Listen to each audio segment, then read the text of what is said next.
My name is Sharon Mitten, and I am the Head of Fundraising and Philanthropy here at the Florey.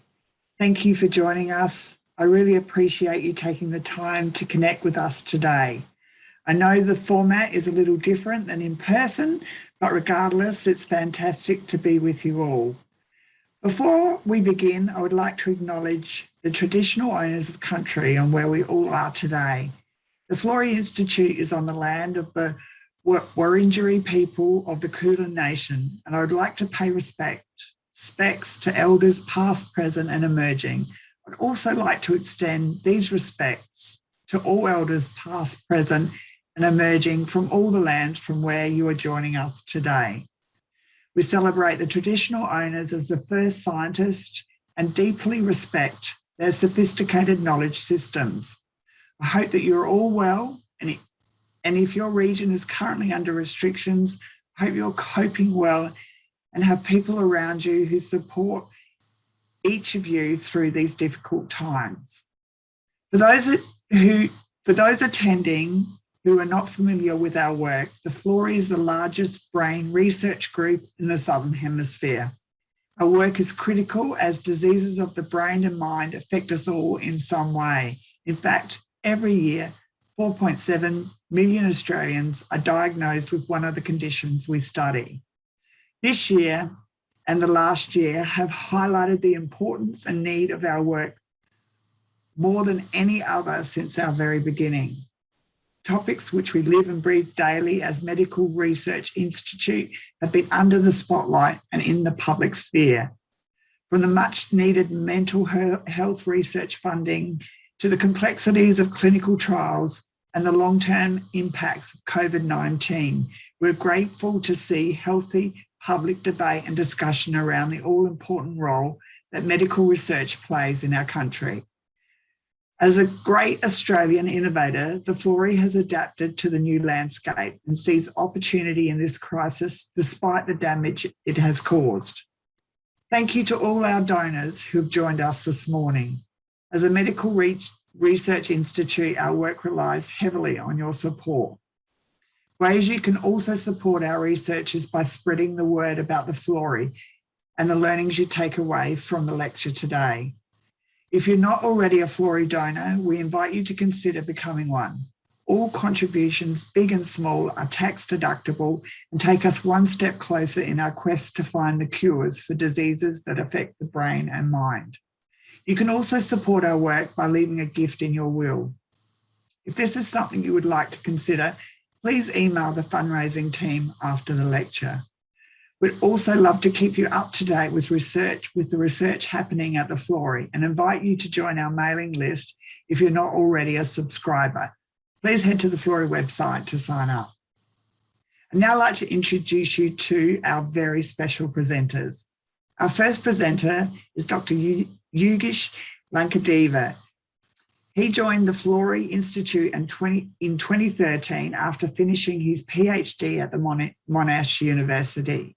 He is currently a National Heart Foundation Future Leader Research Fellow and leads the Translation, Cardiovascular and Renal Research Group within the Preclinical Critical Care Unit. Dr. Lankadeva's medical research focuses on pathophysiologically, I got to get that word right, of cardiovascular, brain and kidney injuries arising from heart surgery that requires the use of heart-lung machines and from severe infections like sepsis and COVID-19. Armed with this knowledge, his goal is to develop novel and effective diagnostics and therapeutics to improve patient health outcomes. Dr. Lankadeva currently has over 50 publications in the highest ranking cardiovascular, anesthesia and critical care medical journals. Notably, Dr. Lankadeva's discoveries have sparked 8 new clinical studies at Austin Health, Monash Health and Royal Melbourne Hospital. Congratulations. The quality and clinical relevance of this work has been acknowledged by the award of more than 4.2 million of competitive funding from governmental, philanthropic and institutional bodies and 20 career awards from prominent national and international scientific societies. Now to our second presenter, Professor Clive May. He completed his physiologically and biochemistry at Southampton University and a PhD while at GD Cell in the UK. He then worked in the medical unit at St Mary's Hospital, London, before being brought to the Florey Institute by the former director, Professor Dick Denton. At the Florey, Clive May is head and founder of the preclinical critical care unit. He has developed a range of clinically relevant models of disease and novel techniques that enable exploration of pathophysiology of critical illness at a level not possible in patients. Current projects include the causes of brain and kidney injury induced by sepsis and cardiopulmonary bypass, modulation of automatic function in heart failure, and development of a brain-machine interface. Clinical studies based on his research are underway at the Austin Hospital, Royal Melbourne and Monash Health. Professor May has published over 230 papers and has been continuously funded by National Health and the Medical Research Council for over 20 years, together with funding from the National Institutes of Health USA and National Heart Foundation. On that note, I would like to stop and hand over to Dr. Yugeesh Lankadeva. Welcome, Yugeesh, and apologies for some of my pronunciation. Thank you, Karen, and thank you for that very kind introduction. And I would like to take this opportunity to thank all of you for being here today. We are very excited to present to you about some of our latest discoveries into trying to prevent the development of brain and kidney injury in critically ill patients treated in intensive care units. For the first part of my talk, I will talk to you about how we have tried to elucidate the mechanisms driving brain and kidney injury arising from heart surgery. And then for the second part of the lecture, Professor Clive May will take over and talk to you about some of our very exciting discoveries in the space of severe infections, such as sepsis and COVID-19. Now, the development of the heart-lung machine or cardiopulmonary bypass was one of the biggest medical breakthroughs of the 20th century, because this essentially allows cardiothoracic surgeons to operate on motionless and bloodless fields while the patient's cardiovascular system and brain is sustained by the heart-lung machine. Now, this is a picture of John Gibbon, Dr. John Gibbon, who was the inventor of the heart-lung machine in 1953, and this is what it looked like back then. However, like any great medical breakthroughs, this was only possible after 20 years of animal experimentation, where Dr. John Gibbon first did his experiments in cats in 1930s and then in dogs in 1940s before he got this machine to a point where he can use this in humans in 1953. And this is a picture of the very first heart surgery using total cardiopulmonary bypass that was performed successfully in a human patient. Now, over the years, this machine has gone through a number of modifications and improvements, and this is what the heart-lung machine looks like right now. And having this machine has really revolutionized the field of heart surgery, where this is used to save millions of lives every year. And I think we can all relate to heart surgery at some level. We've either heard one of our friends, a family member, or a colleague that has gone through heart surgery at some point in their lives. And this can happen to even the strongest and the fittest amongst us. I mean, here's an example. You might all know him. He's Arnold Schwarzenegger from the movies Terminator. He was also the governor of California at some point. He's a very strong and fit individual, but he's gone through 2 heart surgeries using the heart-lung machine. Now, part of the reason why patients need to go through these extensive heart surgeries is because heart disease is a major growing national and global healthcare problem. And here's an alarming statistic from Australia. Every day, over 1,100 Australians are admitted to hospital for the treatment of heart disease. And approximately 5% of these patients will require heart surgery at some point in their lives. And this translates to over 20,000 Australians undergoing heart surgery, requiring the use of the heart-lung machine every year, and over 2 million people undergo this surgery worldwide. Now, some of the common reasons why you would go through this surgery is either to have a coronary artery bypass graft, where the surgeon would take a healthy blood vessel vessel from another part of your body and then implant it into your heart to bypass or circumvent a blocked portion of a blood vessel, or a heart valve repair or replacement with a synthetic or biological tissue, or in some cases, heart transplant, amongst other things. The primary purpose of the heart-lung machine is to really stop the patient's heart so there is no blood or excessive movement getting into the surgical space while the surgeons undertake this very complicated and complex surgery. Now, despite this heart-lung machine saving millions of lives worldwide every year, there are some unresolved clinical complications. For instance, acute brain injury occurs from heart surgery in 20 to 50% of patients. And this is characterized by 1 to 2% of the patients developing strokes, but in most cases, delirium and confusion, cognitive dysfunction. Acute kidney injury develops in 20 to 30% of these patients. And this is characterized by sudden and abrupt falls in their kidney function that leads to the buildup of excessive drugs and toxins. And in severe cases, these patients require dialysis. Now, the development of acute brain and kidney injury from heart surgery are two major unresolved complications in the intensive care units that significantly prolongs hospitalization of patients and in worst cases leads to in-hospital death. Part of the reason why effective treatments have not been developed is because we don't understand the mechanisms driving brain and kidney injury during heart surgery. And because the patients that go through heart surgery are critically ill with severe heart disease, it's really impossible to do invasive experiments on these patients that are in operating theaters. This is why it's critical to develop clinically appropriate animal models that simulate this complex cardiac surgical procedure. And this was our mission when we brought together this expert team of clinicians and scientists at the Florey. So we brought together a clinician from Monash Health, a cardiothoracic surgeon, Professor Andrew Cochran, a cardiac anesthetist, Dr. Peter McCall, a clinical perfusionist, Mr. Bruno Marino, and an intensive care physician, Professor Ronaldo Bellomo, along with our Florey team of scientists and an expert renal physiologist from Monash University, Professor Roger Evans.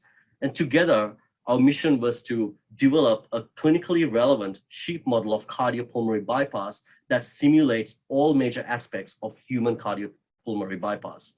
And the really unique thing of developing this model at the Florey was that we already had established techniques to instrument vital organs such as the brain and the kidneys, so we can monitor the health of these organs while the animals transition from the conscious state to general anesthesia and then on to bypass.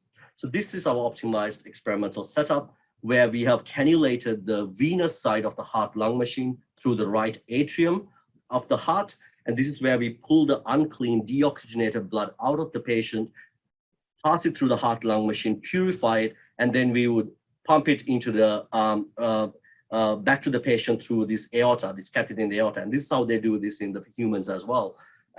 While after this cannulation is complete, we induce cardiac arrest to stop the heart, and we allow the heart-lung machine to take over the job of the heart and the lungs, as they would otherwise do in a patient going through heart surgery. Now, this was actually the picture of our original team when we first established this model in 2017.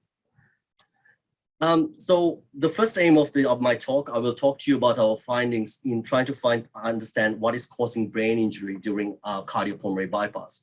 Two potential mechanisms we were interested in was whether there was low oxygen levels or hypoxia that developed during the brain, inside the brain during the heart surgery.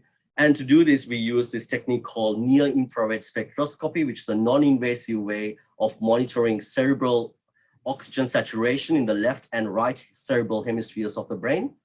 And then we also wanted to check whether there was an excessive immune reaction or inflammation, as we call it, because there are three different ways in how inflammation could be produced during this surgery. One is the effects of anesthesia, then there's that surgical site injury by itself, or there's the added component of cardiopulmonary bypass when the entire blood volume of the patient passes through an artificial circuit and gets oxygenated and pumped back into the body.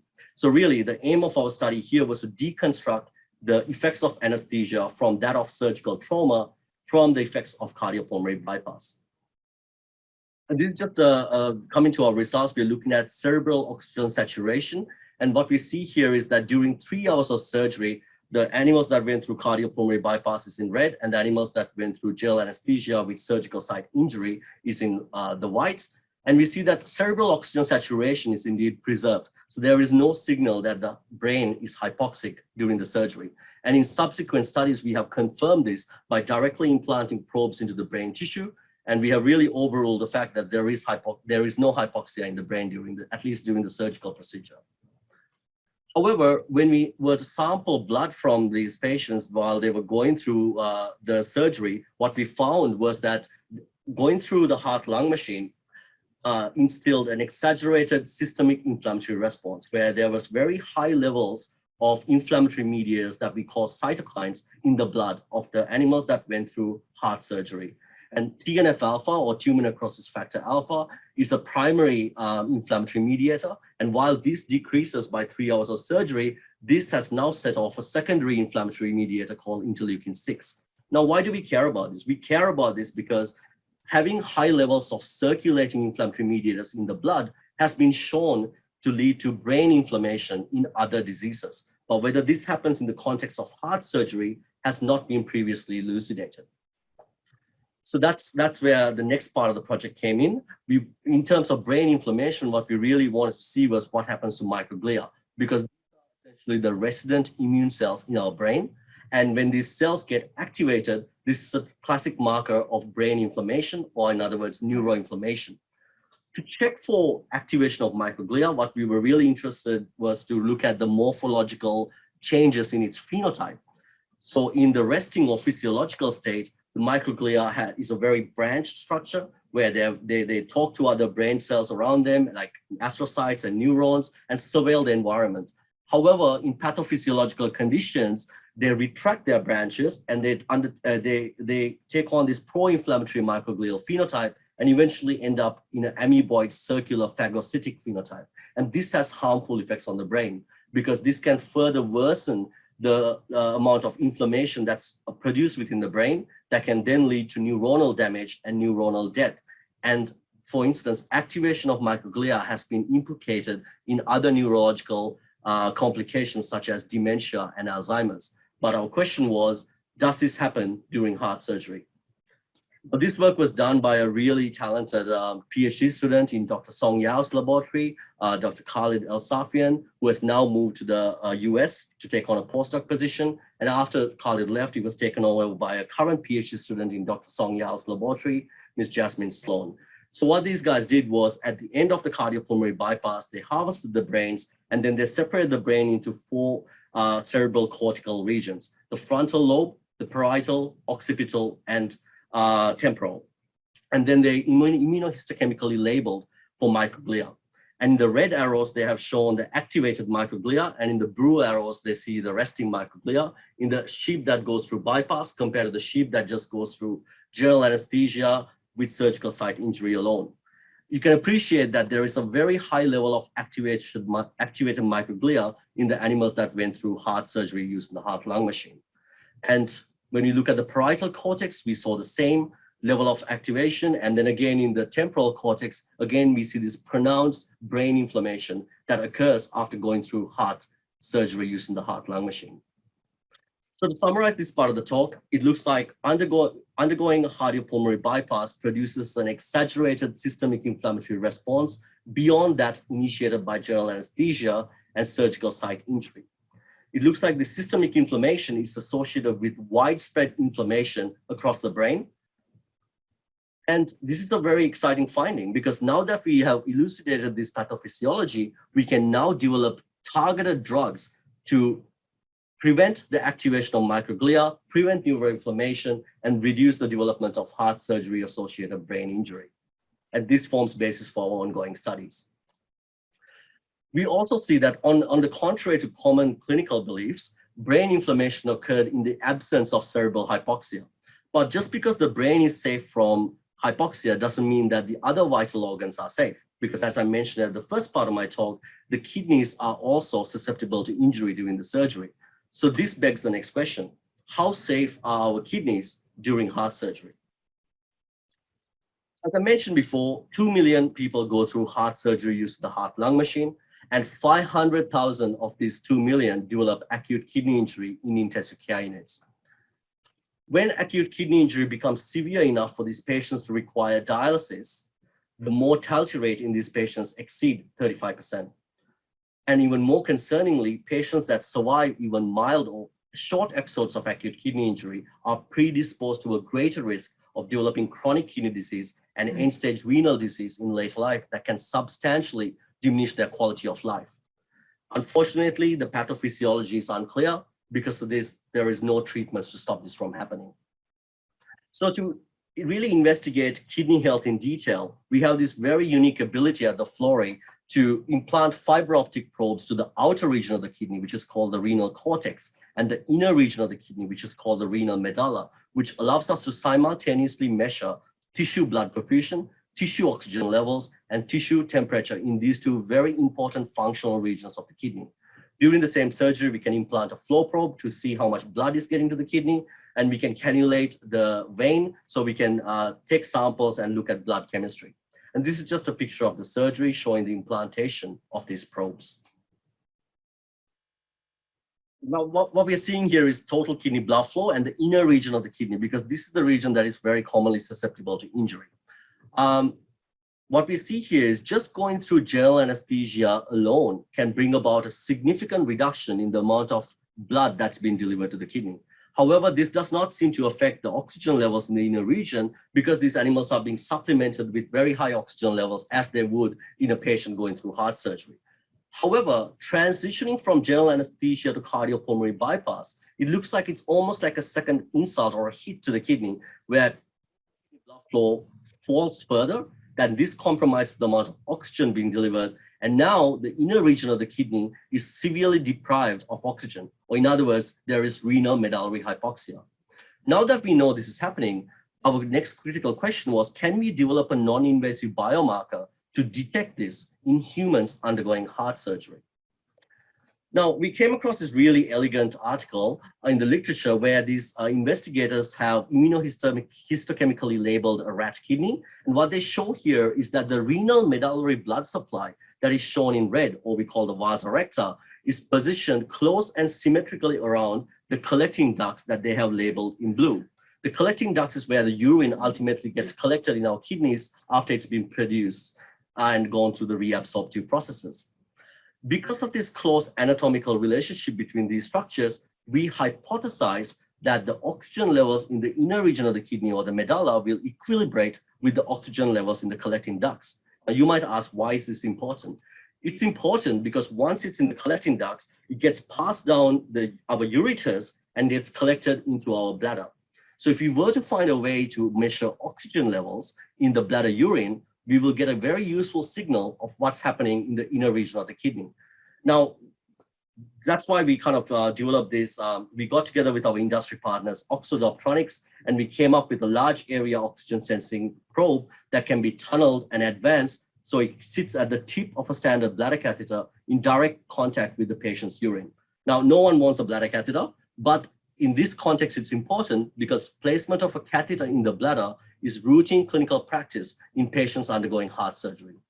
So in our preliminary work, using an animal model of severe infection that Clive will talk about later, we validated that measurement of bladder urinary oxygen levels gives a very good signal of what's happening to the renal medullary oxygen levels during development of acute kidney injury over 24 hours. And in a subsequent study, we also validated that this can predict kidney injury up to 24 hours before current clinical diagnostic tests. Using this very strong experimental evidence, our collaborators, Professor Roger Evans and Andrew Cochran, did this pilot clinical study in patients undergoing heart surgery at Monash Health. This was a cohort of 65 patients, and out of the 65 patients, 26 of them developed acute kidney injury in the intensive care unit after heart surgery.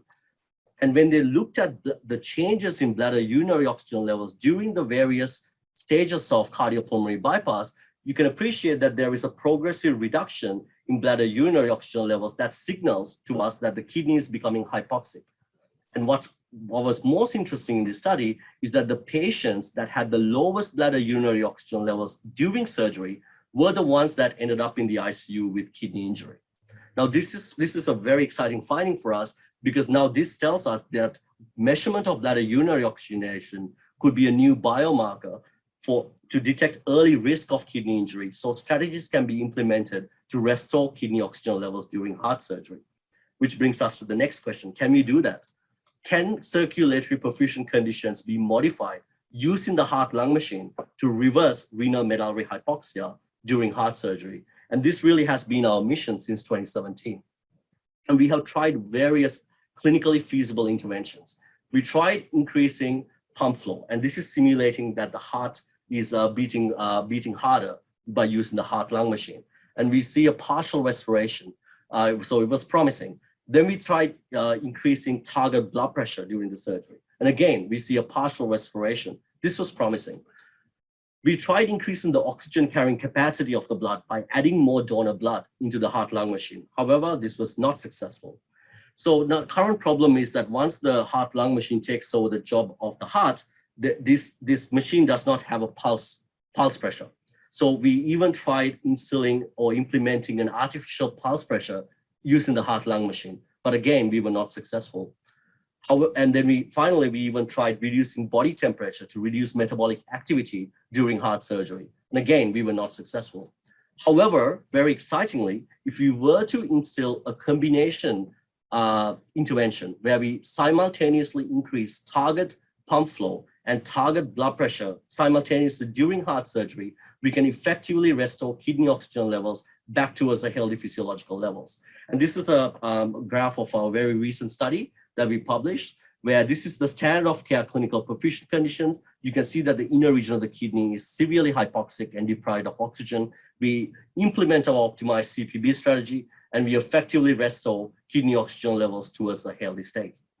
And I'm very excited to say that this has already now translated to a clinical trial in 400 patients that's been run by Associate Professor Andrew Cochrane and Professor Roger Evans. The idea is to do this in 400 patients randomized to usual care versus our optimized CPB strategy of increasing target pump flow and increasing target blood pressure simultaneously. And the primary outcome of this study is to reduce the incidence of heart surgery associated kidney injury. And they have recruited 96 patients so far. It's very promising. So this brings me to the end of my talk, and I thank you all for listening, and I'll now pass it on to Professor Clive May, who will talk to you about a recent exciting discovery of a new drug that can reverse the effects of severe infections such as sepsis and COVID-19. Thank you, Yugeesh. I'm sure you will appreciate the importance of that study, and we very much hope that it will lead to improved treatment for patients undergoing cardiac surgery. So as Yugeesh said, today I'm going to talk about some new research we've been doing looking at the effects of a novel treatment to reverse the effects of sepsis, which is one of the major causes of death worldwide. So first, to introduce you to what sepsis is. It's a life-threatening response to an infection. It results in damage to many vital organs, and unfortunately, all too frequently can result in death. Although we've improved treatment of septic patients, it's still the leading cause of mortality in intensive care units. And I think these statistics bring home the severity of the problem. In 2017, there were almost 50 million cases of sepsis worldwide and 11 million sepsis-related deaths. In Australia, there are 55,000 cases of sepsis a year and at least 8,700 deaths. It's an enormous amount of money to the health service, over 1.5 billion a year. Currently, the standard of care best practice consists of giving antibiotics, fluid resuscitation, which means giving fluid into the circulation to increase perfusion of organs, vasopressor support, which is giving drugs to increase blood pressure, mechanical ventilation to take over the job of the lungs, and in severe cases, renal replacement therapy to take over the job of the kidneys. At the moment, there are no treatments that reverse the deterioration in clinical state and organ dysfunction associated with sepsis. And the treatments that are given are really to keep the patients alive with the hope that once the infection is resolved, they will recover. But unfortunately, approximately 30% of people who have sepsis still die. One of the problems is there is a lack of awareness of sepsis, and people get to their doctor too late and get into intensive care too late. And there are now a number of sepsis awareness campaigns. The one on the left is an Australian one run by the Australian Sepsis Network. You can see there's one in the UK, and the US now has a large awareness campaign as well. And there's progressively more interest in sepsis in the media, and this is from The Guardian, and they point out that sepsis induces more deaths than bowel, breast, and prostate cancer combined. And some of you may have seen this Australian story where a healthy young man, sepsis, it was picked up too late, and by the time he got into intensive care, he had developed intravascular coagulation, so that's clotting in many of his blood vessels, and he unfortunately had to have 4 amputations. So we're interested in the organ dysfunction that occurs in sepsis and the blood vessel dysfunction. We're focusing on the brain and on the kidney. In sepsis, confusion and delirium are seen in about 80% of patients, and in many cases, this can lead to chronic cognitive impairment in the patients who recover. In the kidney, acute kidney injury develops in about 50% of patients with sepsis, and those patients have a higher level of mortality. And many of these patients, when they recover, develop chronic kidney disease. Patients who have sepsis develop a low blood pressure. This is due to excessive vasodilation of blood vessels, and also, as the disease progresses, a lack of response to the drugs that are used to improve blood pressure develops. And this leads to dangerous falls in blood pressure, which means organs do not get properly perfused. This leads to multi-organ failure and can result in death. So our aims are to investigate the mechanisms and to develop new therapies to attenuate or reverse sepsis-induced organ dysfunction and blood vessel dysfunction. So the problem is that it's extremely difficult to conduct research in intensive care units on critically ill patients who have fragile physiology and are highly instrumented. So we've developed an ovine model of sepsis that allows us to investigate the responses to an infection and the mechanisms that lead to the brain and kidney failure in a more controlled manner. And we can do it in much more detail that is possible in these sick patients. We induce sepsis by infusing live E. coli. This is a gram-negative bacteria that was obtained from a septic patient. And what is important is that the model we have very closely simulates the human condition. We see malaise, a lack of alertness, blood pressure drops, there's an increase in heart rate, there's kidney injury, there's also acute respiratory distress syndrome, and as with any infection, there's an increase in body temperature. So if we look first of all, what happens in the brain in sepsis. So in sepsis, brain dysfunction is revealed by changes in consciousness ranging from delirium to coma. It's very common. As I said, it occurs in up to 80% of patients and is associated with increased mortality. Many survivors of sepsis develop enduring cognitive impairment and functional disability, and this reduces the ability of these patients to live independently. We've recently developed a method of implanting a fiber optic sensor into the brain, and when we monitor the level of oxygen in the brain during a 24-hour control period, you can see that it's pretty stable. As soon as we induce sepsis by infusion of bacteria, the live E. coli, you can see that there is a large drop in the oxygen level in the brain. And we propose that this is one of the factors that contributes to all the behavioral changes, the malaise that we see during sepsis. We've also looked at the changes in the cardiovascular system and in the kidney. First of all, looking at the effects on blood pressure, you can see that following stable level of blood pressure during a control period, when we induce sepsis with E. coli, there is a dramatic reduction in the blood pressure, and blood pressure stays low even during a recovery period for at least 24 hours. When we look at the effects on the kidney, we can see that the two markers that are commonly used in clinical care, plasma creatinine and creatinine clearance, change in a way that indicates kidney failure. So plasma creatinine increases and creatinine clearance decreases. As Yugeesh mentioned, we've developed a technique to put sensors into the outer zone of the kidney, the cortex, and the inner zone, the medulla, and we've examined the effects of sepsis on the oxygen levels in these zones of the kidney. Now, the outer zone of the kidney, you can see that sepsis had little effect on the level of oxygen in the cortex.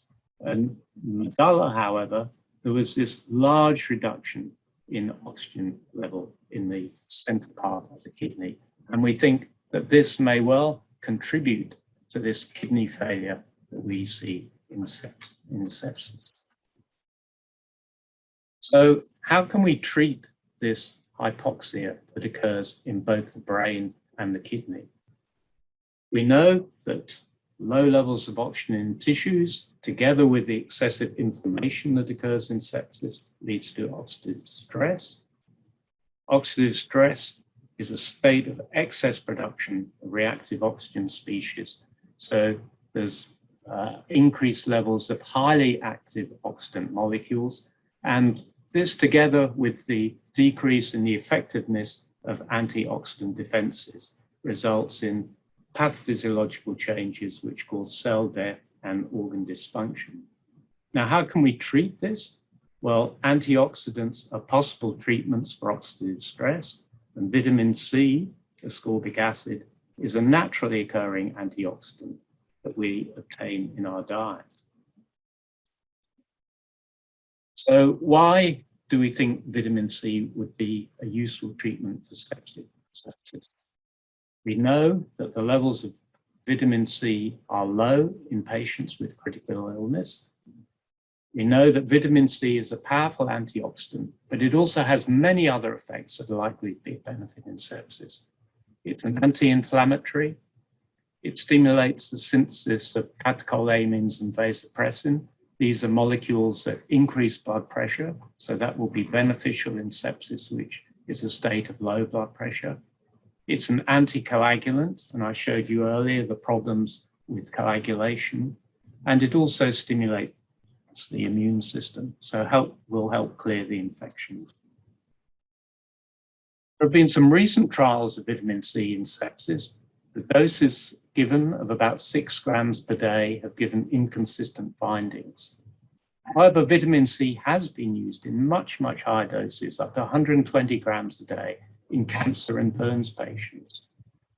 It hasn't had side effects, but such high doses have not been tried in critically ill subjects because of concerns of side effects in these ill patients.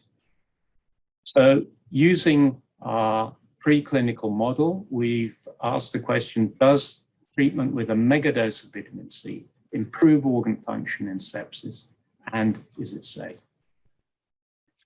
So before I move on to describe our studies, I thought I'd give you a little bit of the history of vitamin C because it's a very interesting molecule. So we really know of vitamin C well because we know it prevents scurvy. And the first scientific attempt to show the cause of scurvy was by James Lind. He was a ship surgeon in the Royal Navy. And in what was probably the first clinical trial, he took 12 sailors and he divided them into 6 groups of 2, and he gave them, together with their normal food, either 2 oranges and a lemon per day, while others had an addition of cider, vinegar, sulfuric acid, a paste of garlic, or seawater. And only the oranges and lemons were effective in treating scurvy.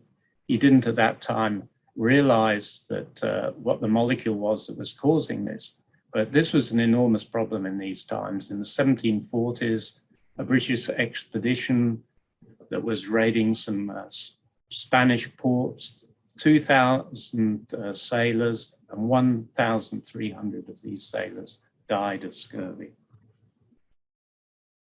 The discovery of the actual molecule was done by Albert Szent-Györgyi. He was a Hungarian chemist.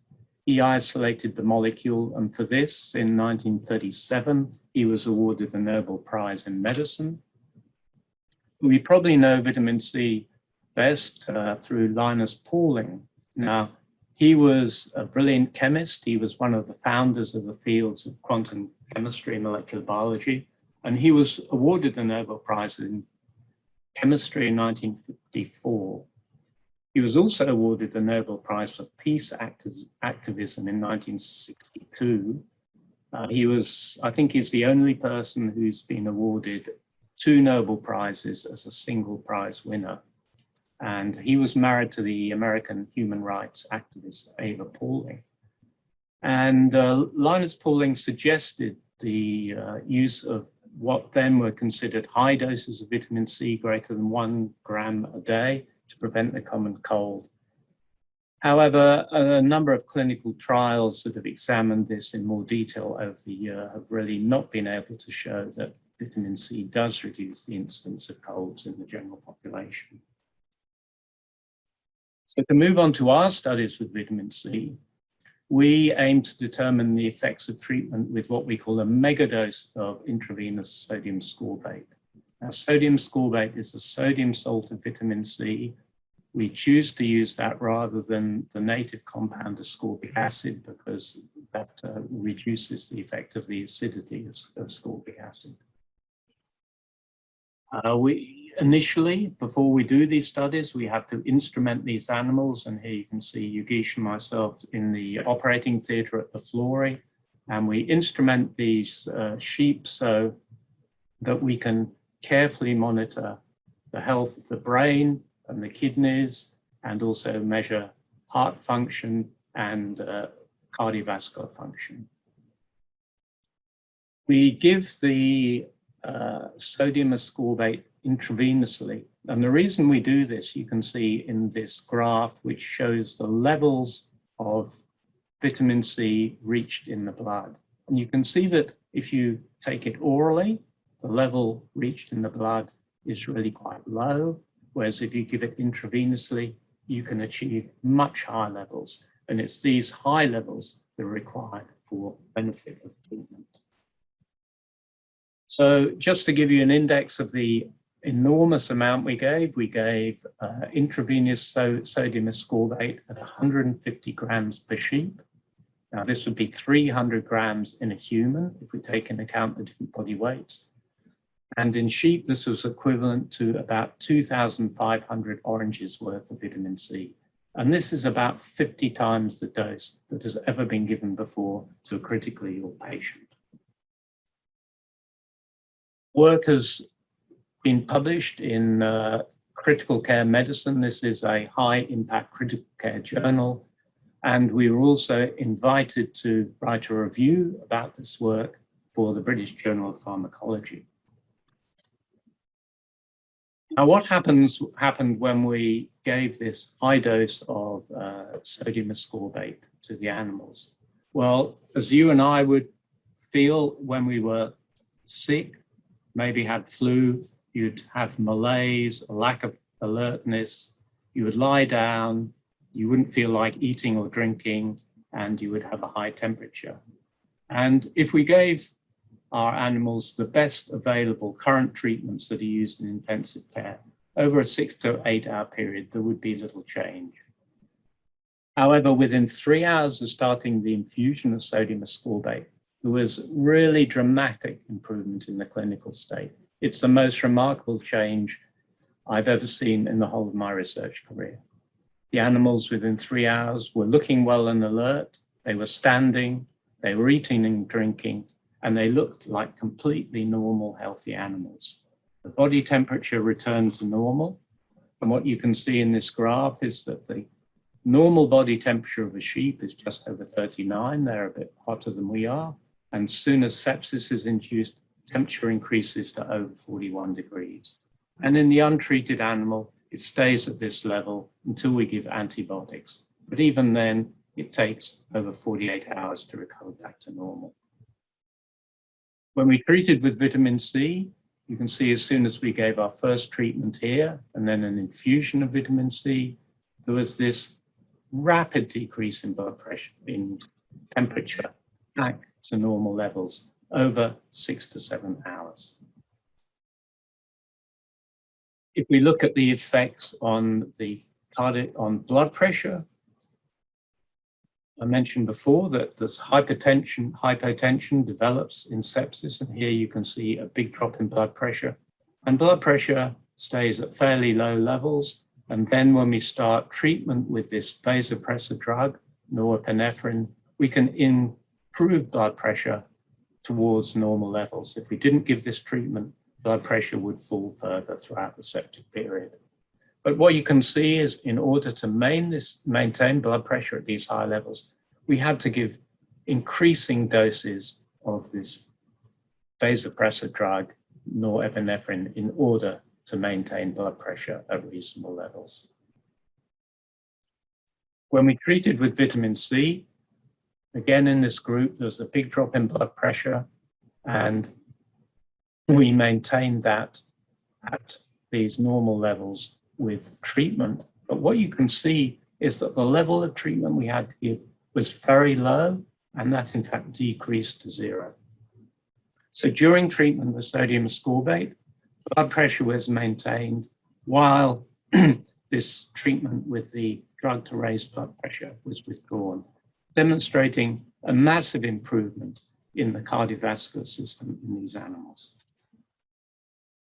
We also looked at the the level of renal medullary oxygenation, which Yugeesh described in his studies with cardiopulmonary bypass. This drops massively during the development of sepsis. And again, we think this is a cause of the kidney injury that occurs. As soon as we started treating with vitamin C, the level of oxygen in the kidney returned to normal. When we look at the brain, again, there's a big fall in the level of oxygen in the brain with sepsis. And when we treat with vitamin C, that returns towards normal. We also examined the renal function during treatment with vitamin C, and the level of urine produced during sepsis is very low. And when we treat with vitamin C, it goes up. For some reason, that's not showing. And we also measure plasma creatinine. And you can see plasma creatinine increases with sepsis, which indicates kidney injury and a loss of kidney function. And when we treat with vitamin C, that goes back towards normal. So our clinical colleague, Ronaldo Bellomo, who's at the Austin, he didn't actually believe these results. He thought they were too good to be true. And he came over and watched one of our experiments. And having seen the remarkable response to vitamin C, and 2 days later, they had a COVID patient, they decided to treat this patient with vitamin C. So this is a 40-year-old patient, critically ill with COVID-19 in the ICU at the Austin Hospital. This patient had no comorbidities. They had acute respiratory distress syndrome, acute kidney injury, and severe hypotension. And on ICU day 3, this patient was given intravenous sodium ascorbate as compassionate use. For ethical reasons, they gave a much lower dose than we did. They gave a total of 60 grams, but that is still something like 10 times more the dose that has been trialed in septic patients. Findings in this patient were very similar to those that we saw in our septic sheet. So in this COVID patient, sodium ascorbate infusion, as you can see, caused a large increase in blood pressure back to normal levels. And this occurred, as we saw in the sheet, while noradrenaline dose was reduced. There was an increase in urine flow and also a reduction in serum creatinine. And again, these changes were very similar to those that we saw in the sheet, giving us confidence that the findings we're getting in this preclinical animal model will translate to both septic patients and patients with COVID-19. I'm glad to say that the patient was extubated and then was discharged from hospital without any complications. And you may have seen some of this work that was on the ABC and in the press. So following our studies and the finding in this patient with COVID-19, there's now a number of clinical trials underway. One has started at the Austin Hospital, where they are giving 60 grams to patients, and to date 6 patients have been treated and 6 with vehicle treatment. There's also a study just starting at the Royal Melbourne Hospital and at Monash Health, where they're going to give the 60-gram dose over 2 days and also double that dose, 120 grams over 2 days. So we hope that over the next 6 months to a year, we will have very clear information as to how this treatment works in patients. So just to summarize, what I've shown you is that when we give this novel treatment, intravenous megadose sodium ascorbate, in our preclinical model of sepsis, it was highly effective and safe. It caused a remarkable improvement in the clinical state, from malaise and lethargy to a normal alert state, and it returned body temperature to normal. It reverses the decreases in brain, cardiovascular, and kidney function, and I haven't shown you, but also improved lung and liver function. We've seen that a lower dose of sodium ascorbate had similar beneficial effects in a critically ill COVID-19 patient. So we hope that if these beneficial effects translate to human sepsis, the use of megadose vitamin C will transform the treatment of septic patients worldwide. It will reduce the degree of organ dysfunction in the patients who recover. This is a bit like long COVID, and it will also save many lives. And I think it is important to remember that those critically ill patients who have COVID-19 do have a virally induced sepsis. We've shown that this treatment with vitamin C does help, did improve a COVID patient. And so what we hope is that some trials will also now be set up to test this treatment in COVID-19. So I'd just like to finish by thanking the team at the Florey, particularly Yugeesh, who you've seen already, and the rest of the team. Also important to highlight the fact that we have many visiting clinicians who come to the lab from all over the world because of the unique facilities we have at the Florey. Also our clinical collaborators who have essential input into our studies and really improve the clinical relevance of the work we do and enable us to then translate our discoveries to the clinic. And also Professor Roger Evans, who, as Yugeesh mentioned, is an expert renal physiologist. So thank you for your attention, and we'll be happy to answer any questions you may have. Thank you, Clive and Yugeesh. I love the way that your research has readily translated into clinical trials with such great potential to save lives and reduce the burden on our health systems around the world. Just amazing. I think we all know somebody who has undergone heart surgery.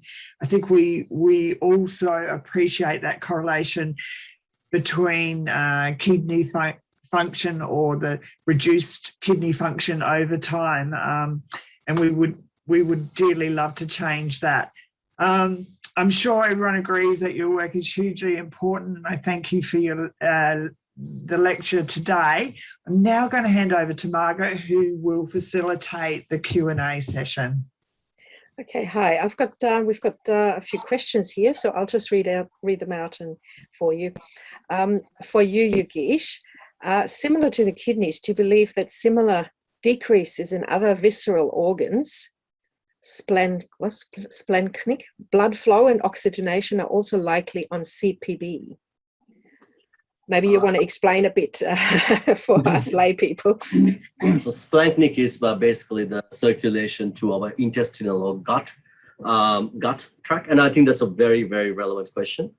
Something that we are very interested in finding out in our future studies. But our ongoing studies, what we also find is that liver is another organ that takes a big hit during heart surgery. So this unique ability of us to put probes in the brain and the kidneys, we are planning to extend that to the liver, so we can actually monitor perfusion to the liver during heart surgery and then following recovery. And we got some very good biomarkers to monitor liver function. So that is definitely an area of future research we are very much interested in. Thank you for that question. Good. What is the underlying mechanism? Oxygen toxicity? I'm not sure whether that refers to sepsis or your work, Yugeesh. Might be to the. It might be yours, Clive. Yeah. Okay, well, I'll address that. No, I think in both cases we have hypoxia, so we have low oxygen levels, and obviously oxygen is essential for organs to function normally. And if you have hypoxia, that also induces oxidative stress, which causes damage to organs. So this is why we're looking at treatments that reduce that level of oxidative stress. Okay. Another one. What about Clive's one, just in case the question was about heart surgery? Yep. The reduction in oxygen levels that we see there, then there's another, as well as a cellular malfunction that Clive talked about, then there is an additional injury that will happen afterwards when the patient is weaned from cardiopulmonary bypass and anesthesia. The heart will resume and there will be a rush of blood and oxygen back to that hypoxic region, and that will also induce what we call ischemia reperfusion injury. So that could be another additional insult to that hypoxic region in the context of heart surgery. Right. What about the use of other antioxidants? We have tried an antioxidant called Tempol, and we found that was effective only if we infused it directly into the blood vessel going to the kidney. So it wasn't really very helpful to use clinically. There have been other antioxidants that have been tried clinically in a number of studies, such as N-acetylcysteine, and the data, unfortunately, have not been very positive. So it might be that this very, very high dose of vitamin C we're giving, its effect is not just due to its antioxidant effect. As I mentioned, it has multiple other effects, all of which look like they'll be beneficial in sepsis.